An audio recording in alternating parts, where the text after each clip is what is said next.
जय हिंद साथियों, यूटेरिया 7500 प्लस का सेट नंबर 3 है, जो कि सेट 150 सेट है। इसमें से आज हम लोग तीसरा सेट कवर करेंगे। तो चलिए शुरू करते हैं आज का पहला क्वेश्चन से।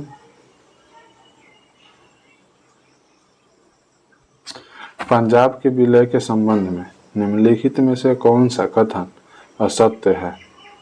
तो चलिए बारी बारी ऑप्शन वाइज पर देखते हैं। ऑप्शन नंबर ये है, 29 मार्च 1849 को गवर्नर जनरल की ओर से घोषणा हुई कि पंजाब राज्य समाप्त हो गया। बिल्कुल सही है,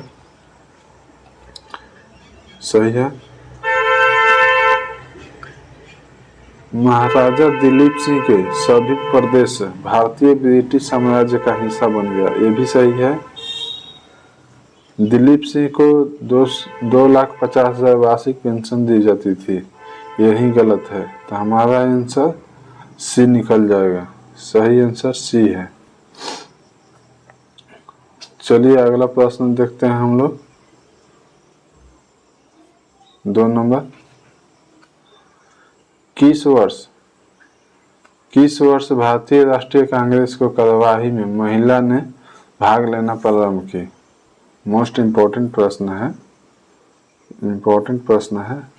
किस वर्ष से भारतीय राष्ट्रीय कांग्रेस की कार्यवाही में महिलाओं ने भाग लेना प्रारंभ की? तो 1889 ईस्वी में। ऑप्शन नंबर 20 सही आंसर है। चलिए अगला प्रश्न देखते हैं।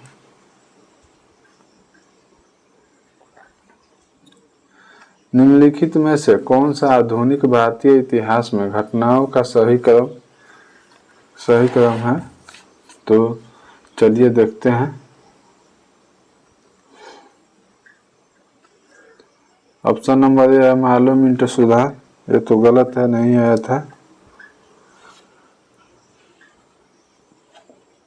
ऑप्शन नंबर सी इसका राइट आंसर है। देख लेते हैं राइट इसका। ऑप्शन नंबर सी इसका राइट आंसर है।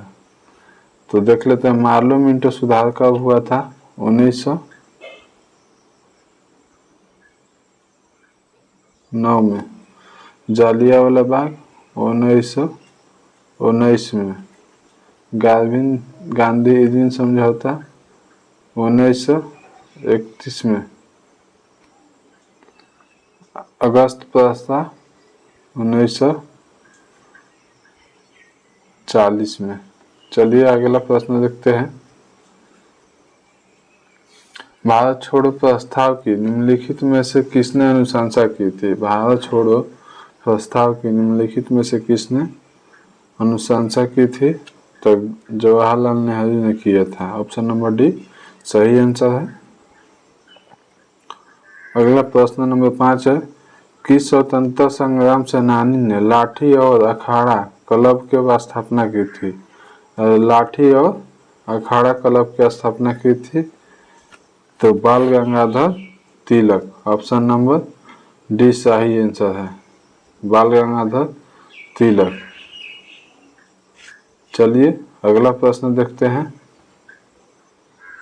भारत छोड़ो आंदोलन 1942 में भारत छोड़ो आंदोलन के दौरान शहीद हुए किस महिला को बूढ़ी गंगा के कहा जाता है?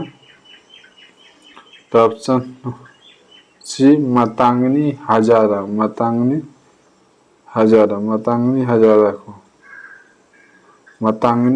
को कहा जाता है। चलिए अगला प्रश्न देखते हैं। 7 नंबर, दीनबंधु सार्वजनिक सभा का स्थापना किसके द्वारा किया गया था? दीनबंधु सार्वजनिक सभा का स्थापना किसके द्वारा किया गया था? तो ज्योतिबा फुले के द्वारा। ऑप्शन नंबर सी सही है। अगला बात देखते हैं, सजाना है कलम से। सैयद वंश के सुल्तानों का सही क्रम कौन है? तो पहले आया था खिज्र खां, फिर मुबारक शाह, फिर मोहम्मद शाह, फिर अलाउद्दीन आलम शाह। ऑप्शन नंबर सी सही है। चलिए अगला प्रश्न देखते हैं। रुद्र दमन के संदर्भ में निम्नलिखित कथनों पर विचार कीजिए एवं उसके बारे में सही कथन चुनिए। तो रानी रुद्रमा वारंगल के काकतीय वंश के चौथी स्वतंत्रता शासिका थी, ये सही है। उसने दक्षिण तमिलनाडु में पांडु, उड़ीसा और पूर्वी गंगा शासकों के देवगिरी एवं सेऊना शासकों को पराजित किया था, गलत है। इसका केवल एक नंबर सही है, केवल एक। चलिए 10 नंबर प्रश्न देखते हैं। मध्ययुगीन भारत के संदर्भ में सायरस शब्द का अर्थ क्या है? सायरस शब्द का अर्थ क्या है? एक स्थान जिसका उद्देश्य भारतीय और विदेशी यात्री, तीर्थयात्रियों, व्यापारियों आदि के अस्थायी आवास प्रदान करना। तो चलिए इसका सही आंसर है सी नंबर।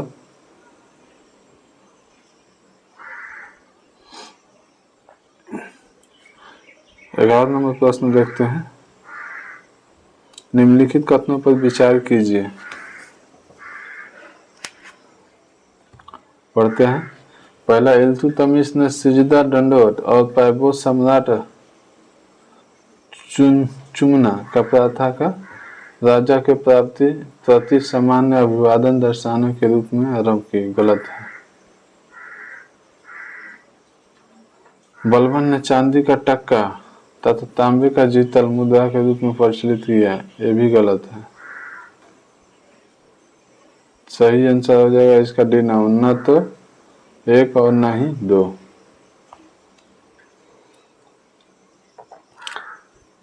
निम्नलिखित में से कौन गुप्तकालीन प्रशासनिक विभाजन का सही अनुक्रम है? तो भक्ति है, विषय है, विधि है, ग्राम है। ऑप्शन नंबर सी ए बल्कि सही है।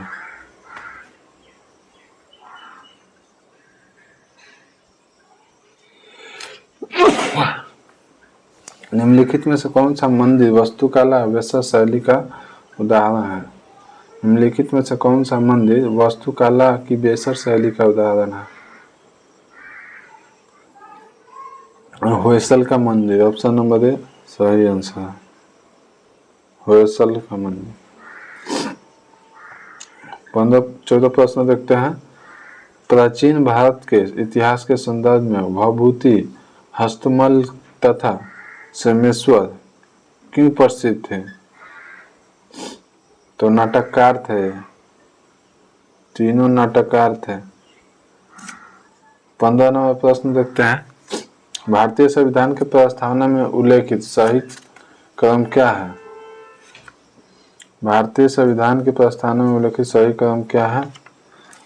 तो संप्रभुत्व, संपन्न समाजवाद, पंथ निरपेक्ष, लोकतंत्रात्मक। ऑप्शन नंबर बी सही आंसर है।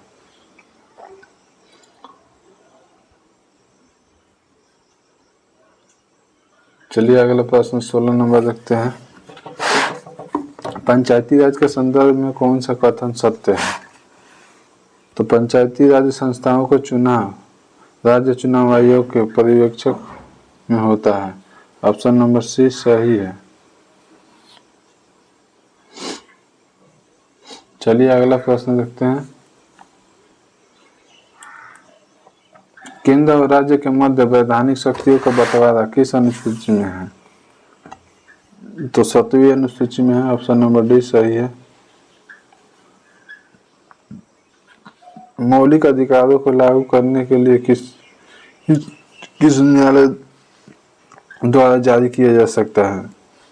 तो समादेश।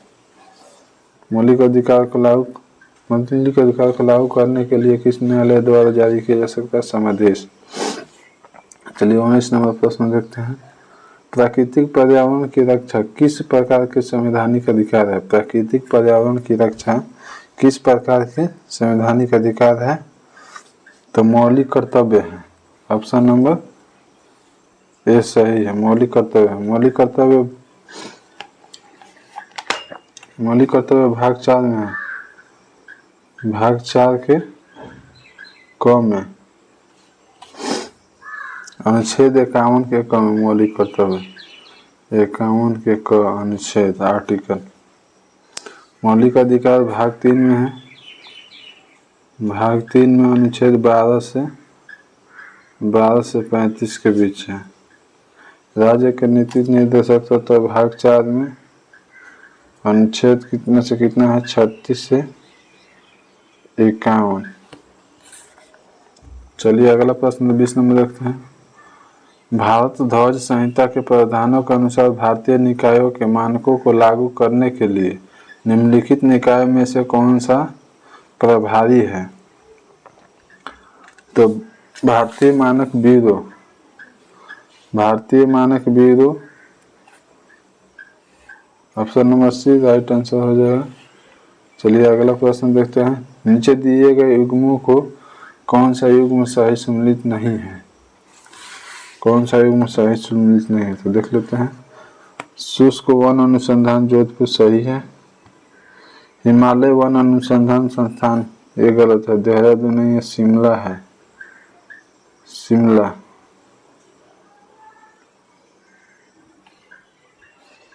यहाँ लिखते हैं, शिमला है। वर्षा वन अनुसंधान जोरहट सही है। उष्णकटिबंधीय वन अनुसंधान जबलपुर सही है।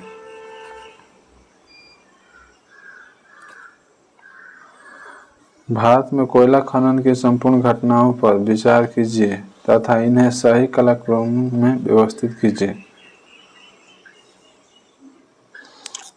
तो चलिए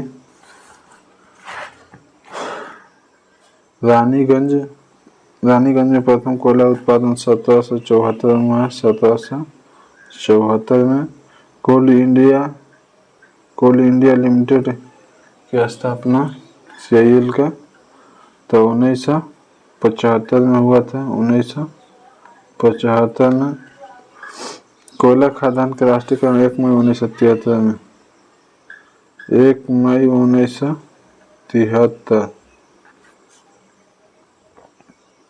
राष्ट्रीय कोयला विकास निगम NCDC की स्थापना 1956 में 1956 में। चलिए निकल गया तो इसको देख लेते हैं। पहले कौन होगा? 1 नंबर होगा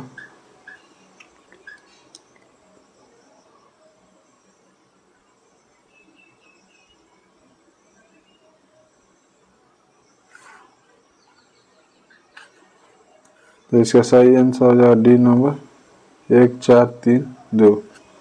चलिए अगला प्रश्न देखते हैं।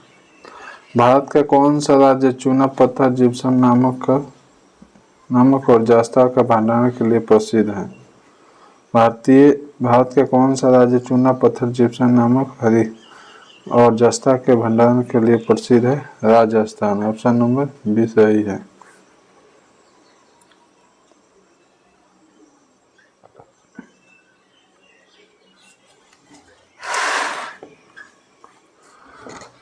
भारत के 2011 की जनगणना के अनुसार भारत का नगरीय जनसंख्या प्रतिशत कितना है? भारत का नगरीय जनसंख्या प्रतिशत कितना है? 31.2% है। ऑप्शन नंबर बी सही है। चलो अगला प्रश्न 25 नंबर देखते हैं। नैनो टेक्नोलॉजी का जनक किसे कहा जाता है? नैनो टेक्नोलॉजी का जनक किसे कहा जाता है? रिचर्ड फेनमैन को कहा जाता है। रिचर्ड फेनमैन को कहा जाता है। ऑप्शन नंबर सी सही है। निम्नलिखित में से रॉकेट किस सिद्धांत पर कार्य करता है? निम्नलिखित में से रॉकेट किस सिद्धांत पर करता है? रेखीय गति का संरक्षण पर करता है। रेखीय गति के संरक्षण नियम पर करता है। ऑप्शन नंबर सी सही है। चलिए अगला प्रश्न देखते हैं। इको साउंडिंग का प्रयोग होता है। इको साउंडिंग का प्रयोग कहाँ होता है? समुद्र की गहराई मापने में। समुद्र की गहराई मापने में। ऑप्शन नंबर ए सही है। सोलर सेल निम्न में से किसके बने होते हैं? सोलर सेल निम्न में से किसके बने होते हैं? अर्धचालक के बने होते हैं। अर्धचालक के बने होते हैं।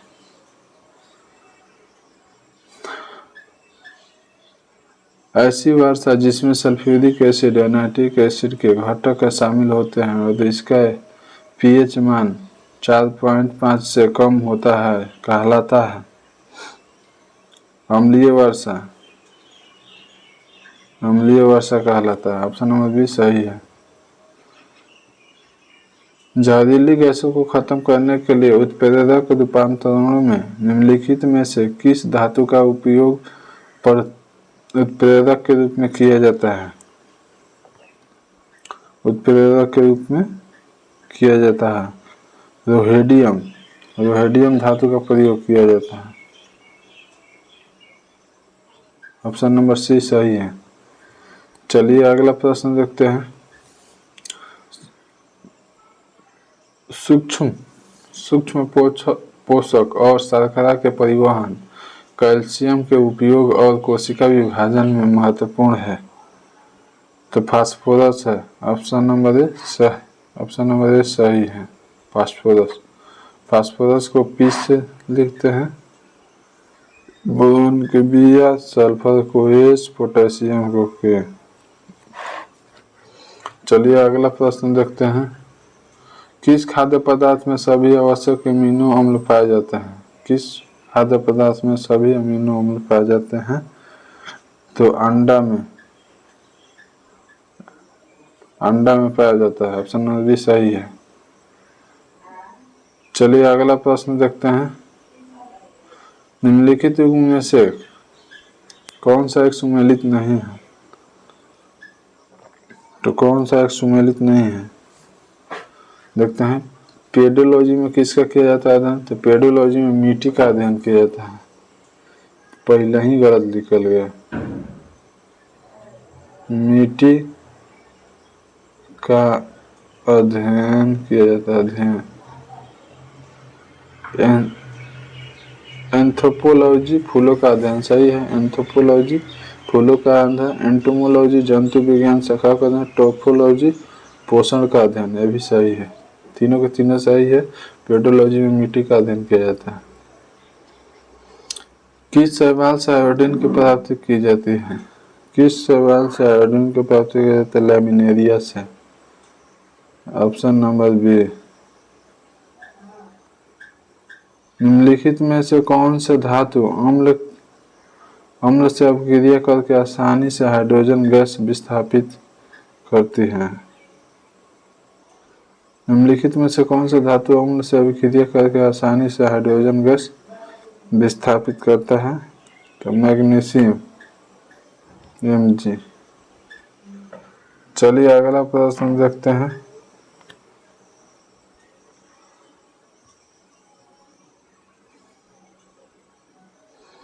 हरगोविंद खुराना को किस आविष्कार के लिए सम्मानित किया गया है? नोबेल पुरस्कार पूछ रहा है। तो जीन संश्लेषण के लिए ऑप्शन नंबर बी सही है। चलिए अगला प्रश्न देखते हैं।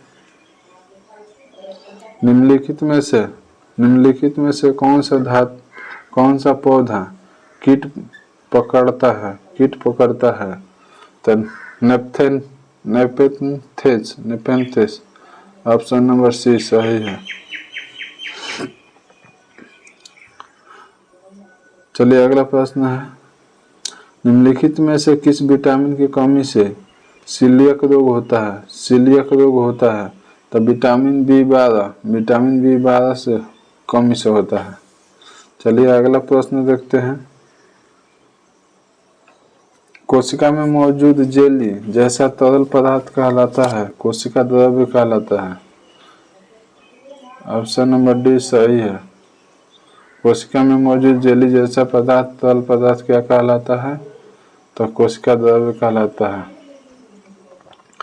पादप की विभिन्न प्रजातियों के दीर्घकालीन संरक्षण की तकनीकी कौन सी है? पादपों की विभिन्न प्रजातियों के दीर्घकालीन संरक्षण की तकनीकी कौन सी है? तो in vitro gene bank. Option number D B सही है। In vitro gene bank. चलिए अगला प्रश्न देखते हैं। पर्यावरण निष्पादन सूचकांक सर्वप्रथम कब जारी किया गया था? 2002 में किया गया था। 2002 में किया गया था। पर्यावरण निष्पादन सूचकांक सर्वप्रथम कब जारी किया गया था? 2002 में किया गया था। चलिए अगला प्रश्न देखते हैं।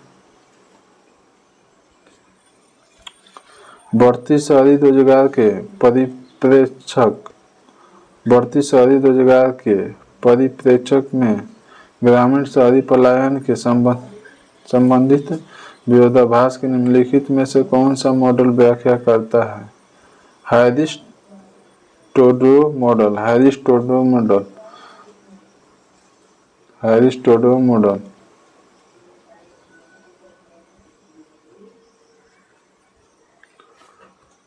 सूची 1 को सूची 2 से सम्मिलित कीजिए तथा नीचे दिए गए कूट का उपयोग कर सही उत्तर चुनिए।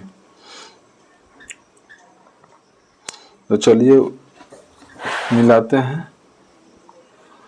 मधुबनी कहाँ का है पेंटिंग? बिहार का है। लेपाक्षी आंध्र प्रदेश का है। चलिए पट्टिचित्र कहाँ का है? उड़ीसा का है। पट्टिचित्र उड़ीसा का है। वरवाली महाराष्ट्र का है। तो निकल गया। पहला के 4, दूसरा के 3, फिर तीसरा के 1 और चौथा का 2। इसका ऑप्शन नंबर डी सही है। 4 3 1 2। चलिए अगला प्रश्न देखते हैं। 44 नंबर।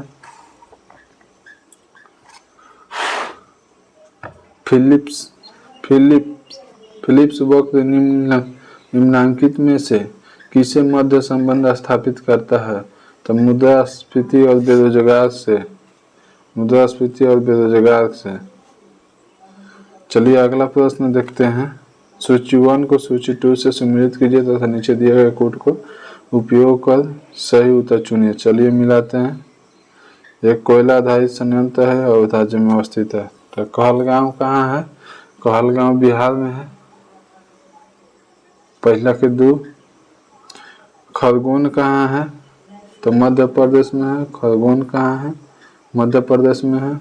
कोरबा छत्तीसगढ़ में है। कोरबा छत्तीसगढ़।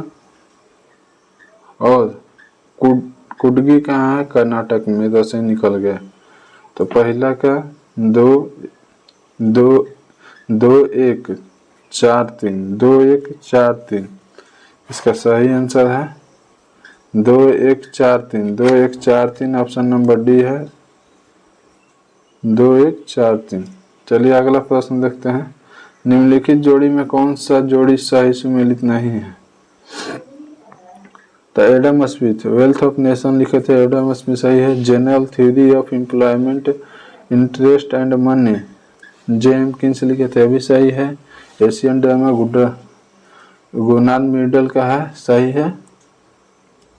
और principle of politic economic and taxation Karl Marx नहीं लिखे थे, डेविड रिचर्डो लिखे थे। डेविड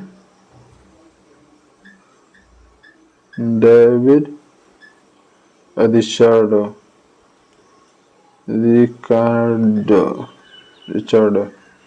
चलिए अगला प्रश्न देखते हैं।